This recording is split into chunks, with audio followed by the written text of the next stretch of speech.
ሰላም ሰላም እንዴት ናችሁ? የደሱ ሄልቲ ቤተሰቦች እኔ እግዚአብሔር ይመስገን ደህና ነኝ። በያላችሁበት ሰላማችሁ ይዛ።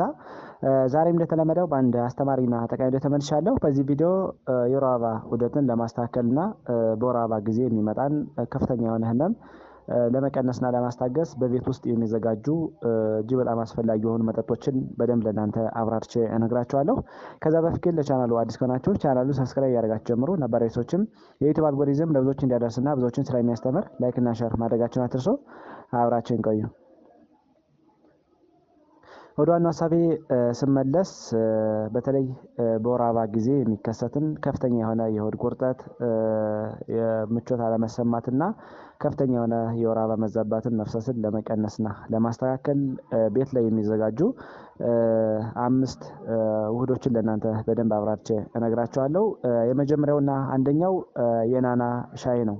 የናና ሻይ የማህፀን ጡንቻዎችን ለማዝናናትና ህመምን ለመቀነስ ከሚያስፈልጉ የሻይ አይነቶች አንዱ ነው ማለት ነው። ስለዚህ በወር አበባ ጊዜ የሚመጣ ከፍተኛ የሆነ ቁርጠትንና ምቾት አለመሰማትን ለመቀነስ የናና ሻይ መጠጣት በጣም አስፈላጊ ነው። የናና ሻይ የደም ዝውውርን በማስተካከል እንዲሁም ደግሞ የማህፀንን ጡንቻዎች በተለይ ደግሞ ማህፀን ላይ ያሉ ጡንቻዎችን ለማዝናናትና የመኮማተር አቅሙን ለመቀነስ ትልቅ አስተዋጽኦ አለው ማለት ነው። ስለዚህ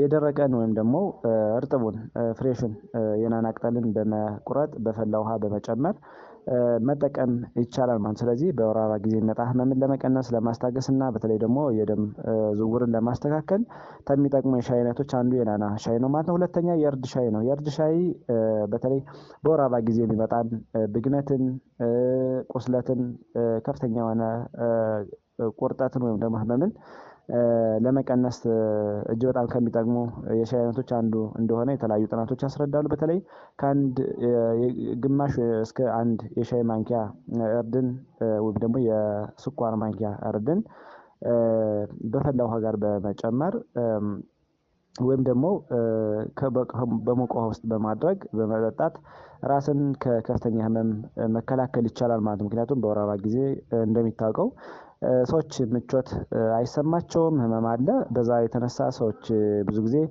ስራ ሲያቋርጡ ይስተዋላሉ። አክቲቪቲያቸውን በአግባቡ አያከናውኑም። ስለዚህ ከፍተኛ የሆነ ህመም ስላለ እሱን ለመቀነስ እጅግ በጣም ከሚጠቅሙ የሻይ አይነቶች አንዱ ነው ማለት ነው። ሶስተኛ የዝንጅብል ሻይ ነው። የዝንጅብል ሻይ ጥናቶች እንደሚያሳዩት የህመም ማስታገሻ ተብሎ ከሚሰጡ መድኃኒቶች ጋር ተመሳሳይ የሆነ ዝምድና ስላለውና ለምሳሌ በወር አበባ መፍሰስ ጊዜ ከፍተኛ የሆነ የሆድ ቁርጠት አለ፣ ከፍተኛ የሆነ የማህፀን ህመም አለ። ስለዚህ ለሱ ተብሎ ከሚሰጡ መድኃኒቶች ጋር ተመሳሳይ የሆነ ህመምን ለማስታገስ ህመምን ለማሻል ትልቅ አስተዋጽኦ ስላለው የዝንጅብል ሻይ መጠጣት በጣም አስፈላጊ ነው። ለምሳሌ ዝንጅብል በውስጡ እጅግ በጣም ፔንኪለር ወይም ደግሞ ህመምን እንዲያስታግሱ የሚያደርግ እንደ ጅንጀሮ እና ሸጎል የመሳሰሉ ጠንካራ የሆኑ ውህዶችን ስለያዘ እነዚህ ውህዶች በተለይ ቅድም እንዳልኳችሁ ከፍተኛውን ህመምን ይቀንሳሉ፣ ከፍተኛ ህመምን ያስታግሳሉ ማለት ነው። ስለዚህ የተወሰነ የዝንጅብል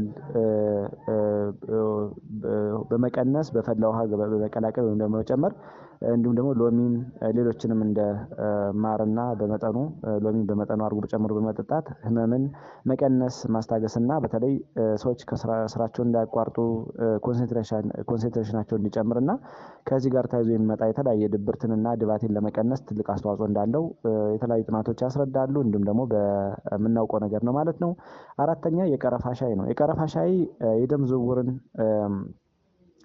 ማስተካከል እና በተለይ ደግሞ ከፍተኛ የሆነ የደም መፍሰስ ካለ እሱ ለመቀነስ እጅግ በጣም ያስፈልጋል ማለት ነው። በተለይ የማህፀን መኮማተር ሲኖር እንዲሁም ደግሞ ከፍተኛ የሆነ የደም መፍሰስ ሲኖር በተለይ በዛ ሰዓት ከፍተኛ የሆነ ህመም ይፈጠራል፣ ከፍተኛ የሆነ ድብርት ይኖራል፣ ከፍተኛ የሆነ ምቾት አለመሰማት ይኖራልና ይህን ለመቀነስ ለማስተካከል የቀረፋ ሻይ በጣም አስፈላጊ ነው። በተለይ ግማሽ የሻይ ወይም ደግሞ የሾርባ ማንኪያ የቀረፋ ዱቄትን በተለይ በፈላ ውሃ ጋር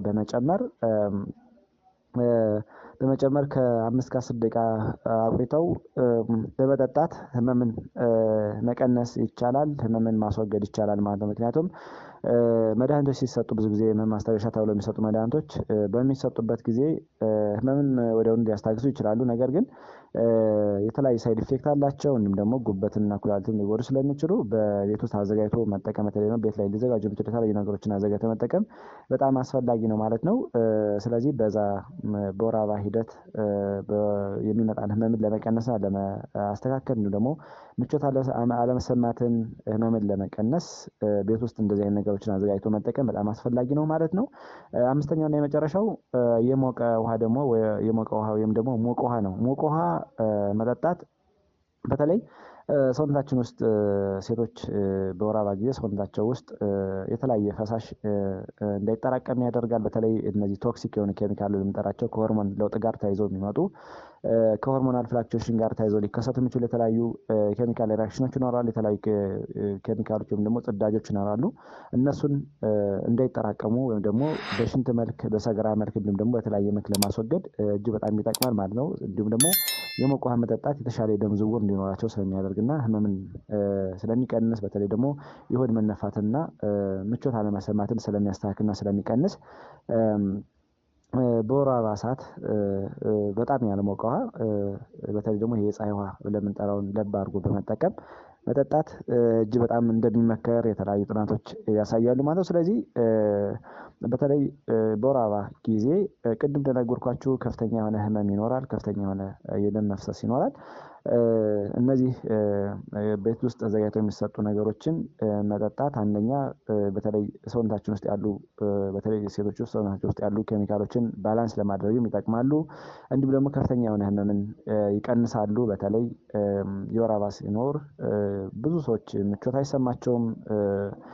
በዚህ ጊዜ ምቾት ስለማይሰማቸው አንዳንድ ከስራ ጋር ከተለያዩ ነገሮች ጋር የተለያዩ ነገሮች ይፈጠራሉ እና እሱን ለማስተካከል ቅድመ ሁኔታዎችን ማመቻቸትና ማስተካከል እጅግ በጣም አስፈላጊ ነው ማለት ነው። ስለዚህ ቅድም የነገርኳችሁን 5 ነገሮች በተለይ የናና ሻይ፣ የእርድ ሻይ፣ የዝንጅብል ሻይ፣ የቀረፋ ሻይ እና የፈላ ውሃን መጠጣት እጅግ በጣም አስፈላጊ ነው ማለት ነው። ከዚህ በተጓዳኝ ብዙ ጊዜ የወር አበባ በሚከሰትበት ጊዜ በተለይ ሴቶች አይረን ኮንቴንት ያላቸውን ምግቦችን አዘውትሮ መጠቀም እንዲሁም ደግሞ ሲትረስ ፍሩት ወይም ደግሞ ሆምጣጤ ብለን የምንጠራቸውን አዘውትሮ መጠቀም እጅግ በጣም አስፈላጊ ነው። ምክንያቱም የአይረን መመጠጥ ስለሚደግፉና እንዲሁም ደግሞ አይረን መውሰድ ደግሞ በወር አበባ ጊዜ የወጣውን የቀይ ደም ሴሎችን መጠን ለመተካት እና የተሻለ የቀይ ደም ሴል ቁጥር እንዲኖረንና የደም ማነስ ሴቶች ላይ እንዳይከሰት በዚህ ጊዜ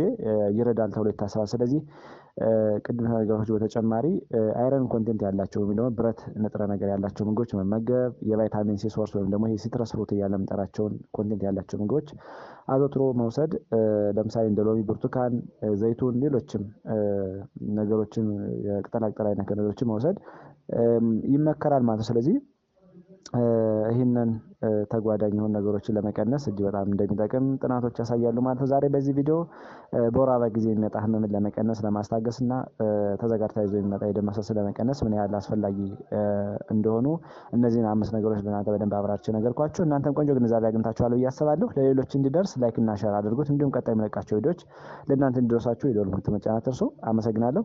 ባይ ባይ።